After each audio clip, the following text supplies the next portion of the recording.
Olá meus amigos, sejam muito bem-vindos a mais um vídeo aqui do canal Matheus Ferraz. Já sabe, curta, comente, compartilhe. E o tema de hoje é a babaquice institucionalizada.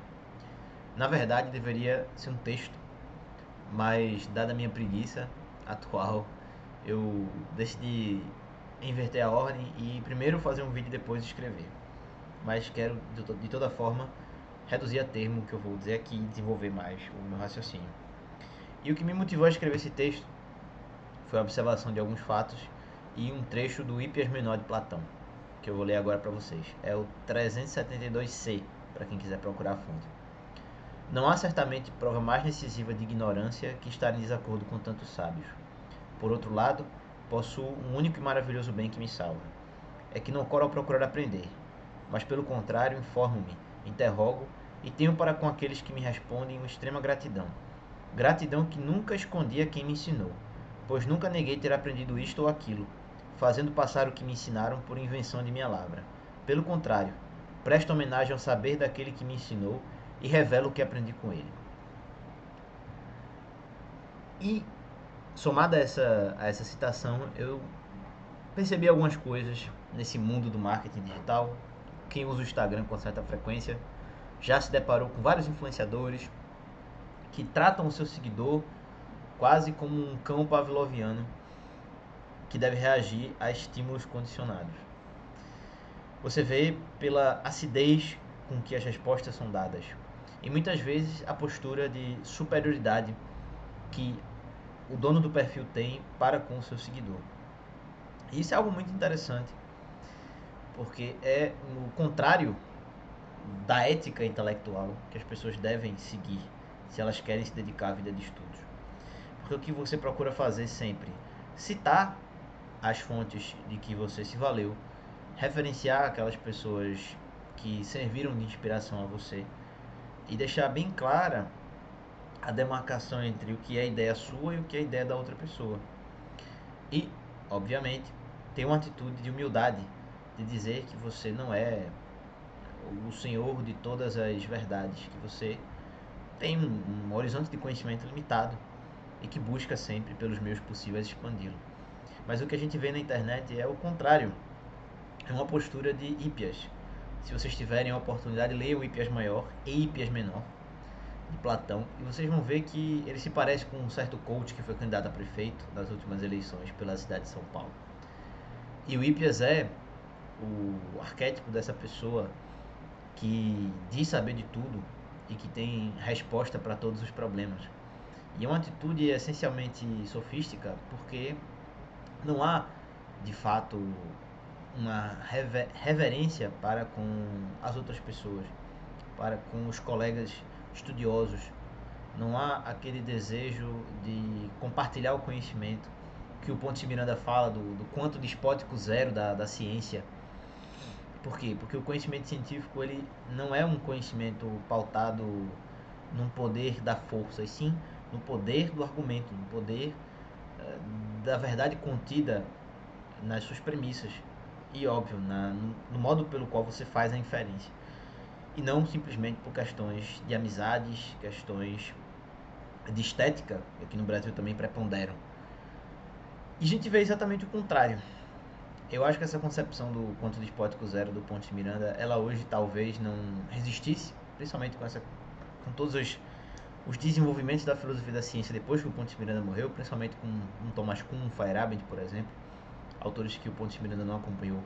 Mas esse ideal deve ser o norte da ciência, tanto que o lema da, da, da Academia Real de Ciências da Inglaterra é nullius in verba, ou seja, na palavra de ninguém. Você deve acreditar na força dos argumentos e não na autoridade da pessoa que está dizendo aquilo. E o que a gente vê na internet muitas vezes é as pessoas falarem absurdos e inculcarem nos seus seguidores esses absurdos, justificando essa aceitação à crítica somente pelo fato de serem famosos, de terem muitos seguidores. E óbvio, se escondendo nas desculpas da inveja, nas desculpas do ressentimento, no fato de que você é o bambambam bam, bam, e as outras pessoas que criticam necessariamente são pessoas que estão numa fé. O que é uma atitude também muito contrária ao que o intelectual deveria fazer. Porque nenhum intelectual deveria dizer que fulano critica, pelo menos em princípio, ou a princípio, na verdade, de má fé. Você tem que partir do princípio, com perdão da redundância, de que as pessoas criticam de boa fé, porque elas localizaram um erro, porque elas não concordam com a derivação que você fez daquelas premissas apresentadas, e a partir daí estabelecer um debate.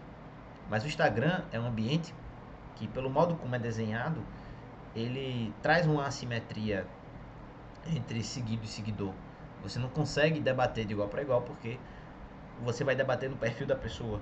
Você comenta no post dela e ela pode simplesmente restringir o seu comentário, ela pode apagar o comentário, bloquear você, etc. Então existe uma superioridade que é própria das configurações da rede social que inibe o debate. Isso também não significa que as outras redes sociais sejam melhores, mas o Instagram particularmente, ele é um ambiente desenhado de certa forma para que haja uma aceitação à crítica do que o influenciador fala.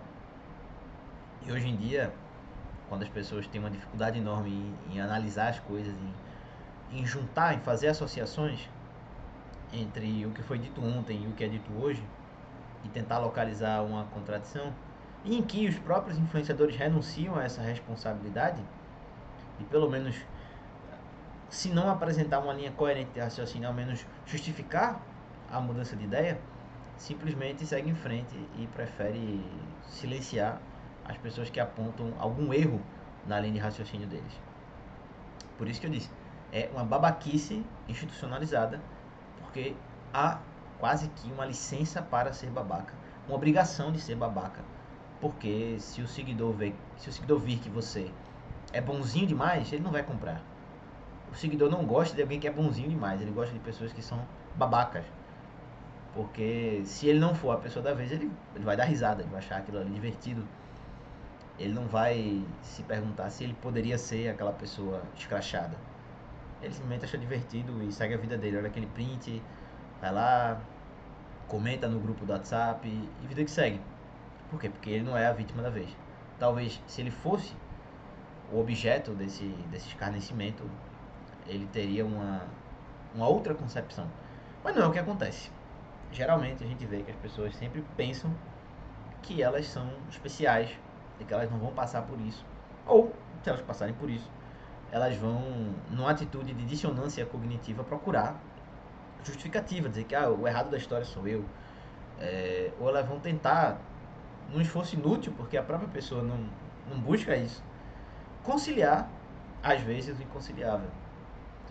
E se ela aponta a contradição, ela é chamada de burra, porque ela não consegue algo que, na visão da pessoa, é simples, quando na verdade não é. Que é conciliar o que não tem conciliação. São coisas contraditórias.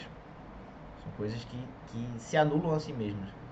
Mas, por conveniência, há digamos assim, uma deliberada omissão do, do que foi dito. Simplesmente porque não é interessante falar sobre certos temas e comentar certas coisas. E é claro, existe mais uma dimensão dessa babaquice institucionalizada, que é essa falta de honestidade intelectual a citar as pessoas. Porque hoje no Instagram, se você cita alguém que tem menos seguidores que você comete um pecado mortal do mundo do marketing. Porque você está dando palco para uma pessoa que tem menos seguidores que você. Quando na verdade você só pode dar palco, você só pode ser amigo de pessoas que têm muitos seguidores. E aí você tem uma babaquice suprema que é essa apropriação de ideias dos perfis pequenos pelos perfis grandes, que é algo que acontece bastante. Eu já tive vários amigos que foram vítimas disso. É uma coisa triste, mas acontece direto. Você olhar a internet, as pessoas elas se sentem no direito de copiar o conteúdo das outras sob a desculpa de que você não teve a ideia, você pegou aquilo de outra pessoa também, de que originalidade não existe. Eu até concedo que originalidade é um conceito discutível, mas às vezes é uma cópia ipsis literis. Não existe nenhum grau de criatividade ali, é simplesmente o fulano pegou aquele conteúdo, mudou a cara da pessoa que está dizendo, mas na essência é a mesma coisa. e você nem se dá o trabalho de dizer, o meu conteúdo foi inspirado por determinado criador, eu aqui rendo uma espécie de homenagem àquela pessoa. Nem isso, nem isso. A pessoa acha que está tudo bem. É uma situação complicada. E esse espírito sofístico, ele é um obstáculo à vida intelectual e é promovido por pessoas que vendem vida intelectual, que vendem uma coisa que não é para todo mundo. É bom dizer isso. Nem todo mundo nasceu para ser intelectual, nem todo mundo quer ser intelectual, nem todo mundo tem essa vontade de se submeter a situações desconfortáveis, ruins, muitas vezes de privação de momentos que a pessoa poderia estar na praia, com a família, com os filhos, e ela, por um gosto, por uma opção, escolhe estar lendo, estar fazendo anotações, estar refletindo sobre o que leu, em vez de realizar uma pleia de atividades muito mais prazerosas e interessantes do que ler um livro. Às vezes, você não nasceu para isso e está tudo bem. Não há problema em não ser intelectual. O problema é fingir que você quer ser algo que você não quer ser.